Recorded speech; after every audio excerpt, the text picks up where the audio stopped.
and watching Hector Camacho Jr. spar.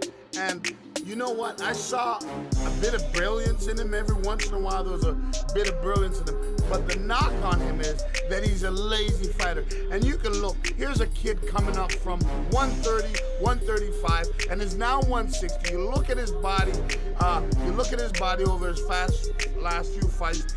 He's not predictive of a fighter that wants to win or a fighter that wants to be a champion.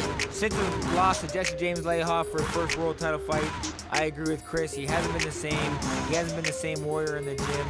But tonight, like Corey said, we will see if his footwork can give a new guy like David Lemieux some problems. And we'll see if he can continue just living off the name of his father, or whether he might be able to fight like him tonight, because it's going to take a Macho Camacho performance to unseat David Lemieux, who has been on an absolute roll as of late, one of the hottest prospects in all of boxing.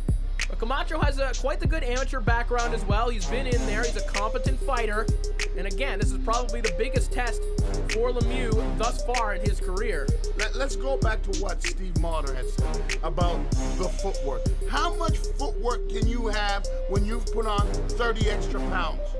How can you move around in that ring and feel comfortable knowing that you can get tired at any time with moving that weight? Well, like I said, we're about to find that out tonight. Et accueillons maintenant, let's hear it for David Lemieux.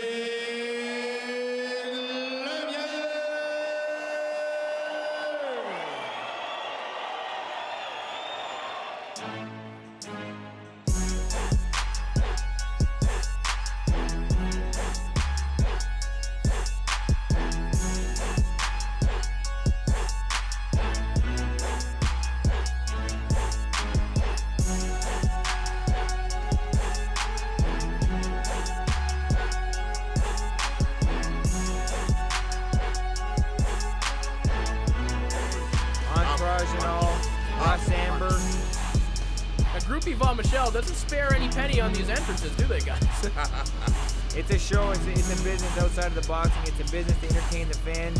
That's why Montreal is such a hotbed for boxing. #1 for boxing right now, besides Vegas. And David Lemieux is a real celebrity in Quebec already as he chases his world title. And you see up there on the screen his last bout against Elvin Ayala on ESPN Friday Night Fights. Ayala was supposed to be the mover, the good footwork that is yet to test David Lemieux. And what happened?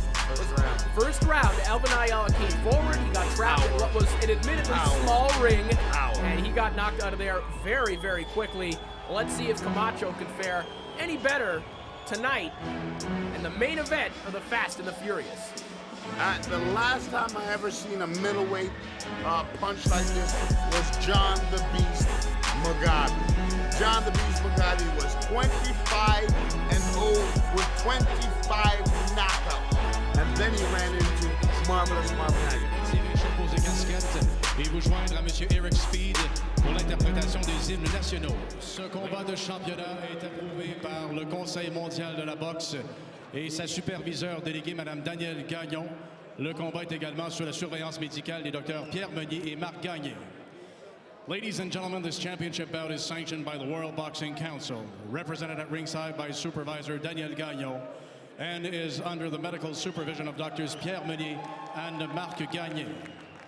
Les juges pour ce combat, the three judges appointed at ringside to score this bout are Senor Miguel Acuna de Reynosa, Mexico, Mr. John McKay from New York City, USA, et Monsieur Pasquale Procopio de Montréal.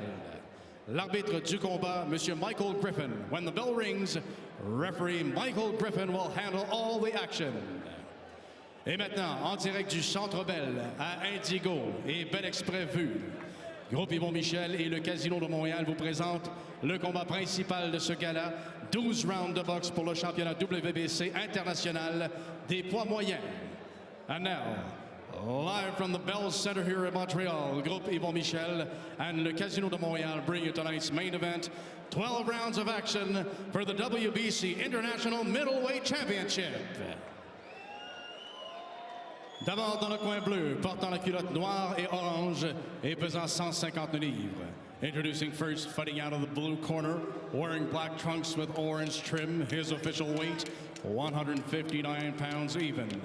En 56 combats, il a 52 victoires, 28 par KO et un verdict nul. His professional record stands at an amazing 52 victories, 28 coming by way of knockout, and 1 draw in 56 bouts. Natif de New York, maintenant établi à Atlanta. From New York City, fighting out of Atlanta, Georgia, USA, please welcome Hector Machito Camacho Jr.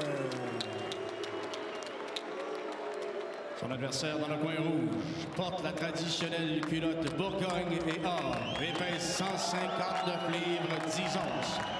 Across the ring, his opponent fights out of the red corner, wears his traditional burgundy trunks with gold trim. His official weight, 159.10 pounds. Il est invaincu en 23 combats avec 23 victoires, 22 par KO. He is undefeated in 23 professional bouts with a perfect 23 victories, 22 coming by way of knockout. De Laval, l'aspirant numéro 3 WBC et WBA et le champion WBC international des poids moyens. Currently ranked 3rd by the WBC and WBA, he is the WBC International Middleweight Champion, David Lemieux.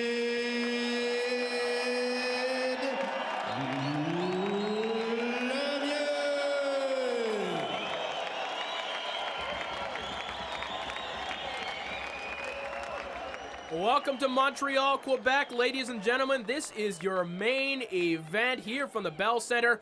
Corey Erdman alongside Steve Mulder, the IBF Junior Featherweight Champion, and his trainer, Chris Johnson. David Lemieux set to take the biggest step of his career here against Hector Camacho Jr., really the most mobile fighter he has had to face in his young career. And we have yet to see how he will respond to a fighter that's able to get out of his way. We'll see if Camacho is able to do that at all here tonight at the Bell Center. You take a look at the tail of the tape. Lemieux, the taller fighter, has the better reach, the younger fighter, and Camacho coming way up in weight, as Chris Johnson, you alluded to earlier. He's gaining almost 20 to 30 pounds, depending on where you're starting from. We'll see how he carries the weight tonight. I just say, I feel bad because for him to come in like at this weight, rolls hanging over his belly, he's just showing he does not respect the sport. And Camacho stepping in with that jab. Lemieux showing him a bit of respect, since that's the theme here off the top. Look for fireworks early. David Lemieux, obviously, is a knockout puncher. A lot of his fights end early. He's looking for the knockout at all times. Camacho is definitely way over his fighting weight that he should be fighting at. So I look for Lemieux to start cracking him early. You see, Steve, the movement that you had talked about is not there. That's what I was saying before. The weight will not allow him to move and fleet-footed as he used to as a young man. Might break his ankles. Well, Camacho doesn't seem to be moving his feet, though, guys. Like you mentioned, he looks like, you know, he's feinting, he's shaking his hands like his father used to. He's feigning a lot, doing a lot of head fakes, but he's not moving his feet. And I don't think that a boxer as skilled as Lemieux is going to fall for that. That's exactly what we just said. The weight will not allow Macho allow him to move like he used to. Camacho feinting in and out, tries a good left hand, and that actually lands. I think the left-hand side... Oh, Jesus. Anytime that kid punches it, takes me off my seat. Well, the strange thing is that you would think that Camacho has the hand speed advantage here. It looked like Lemieux actually has the quicker hands of the two. Lemieux's a natural 160-pound fighter. Camacho's 130, 35 at best. You know, his hand speed isn't going to be what it used to be, you know, with 30 extra pounds added onto his body. You could tell Camacho is crafty, but boy, once you get hit on that chin at that, we'll see if he can carry that weight for this fight. And hit by not anybody, by David Lemieux, the knockout artist. Well, contrary to what their personalities are, it's Camacho who looks a little worried in there, and Lemieux looking ever confident. And a good right hand. Camacho has to hold on. That shook him to his heels. And a little bit of showboating. I thought he stepped on a jellyfish. A little bit of macho-like dancing by David know what? Lemieux right there. I really appreciate the calmness out of David Lemieux. It's like he knows this victory is his. Oh, that right Might hand. be a bit early. That right hand. Oh, wow.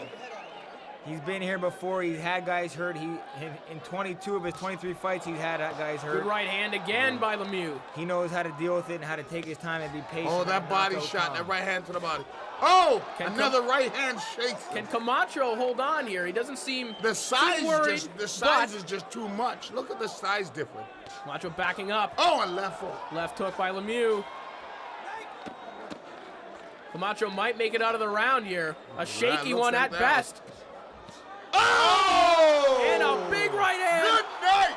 Camacho Good night. falls back. It's Oh, over. it's over. No need to count, Good ref. night. No This need kid to has count. just got too much power. My goodness. Turn out the lights on Hector Camacho Jr. And ladies Wow. and gentlemen, you can fire up YouTube because this baby will be up there in a matter of hours. What a knockout. Highlight reel knockout. I'm stopping all my kids from growing up until he's out of the sport. He's got too much power.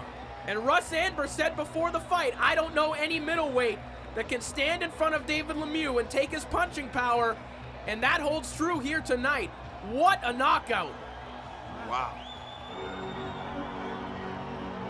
And that's what the fans came here to see. I want to know what's next for this kid. What's next? There's a lot of fighters out there. They're talking about Paul Williams. There's a whole lot of fighters. Power nullifies everything. This kid's exciting. Russ Sandberg mentioned that maybe a title shot is in the works for March of 2011 if he were to win this bout. He has in emphatic fashion. Is that what we will see next for David Lemieux? Are we going to see him fighting for the gold next time we see him in the squared circle? I certainly hope so. This kid deserves it. 23 knockouts out of 24 victories now. I'm looking forward to seeing him on the biggest stage with the best opposition possible and see if he can carry that power into the big fights. It looks like Camacho's questioning if the fight over. I don't know if he knows what happened. I don't think he thinks he knows if it started yet. He said, okay, I'm waiting. I'm ready to go. Oh, it's over. Wow, just a thunderous right hand. I felt and heard it all the way from Montreal. But hats off to Camacho Jr. When you step in there with a guy with knockout power like him, you got to give credit to a guy like Hector Camacho Jr. And late notice as well. You know, we don't know where Camacho's career will go after this. It certainly shouldn't be at 160. But Lemieux and his team, they know what happened. This is something they're very used to.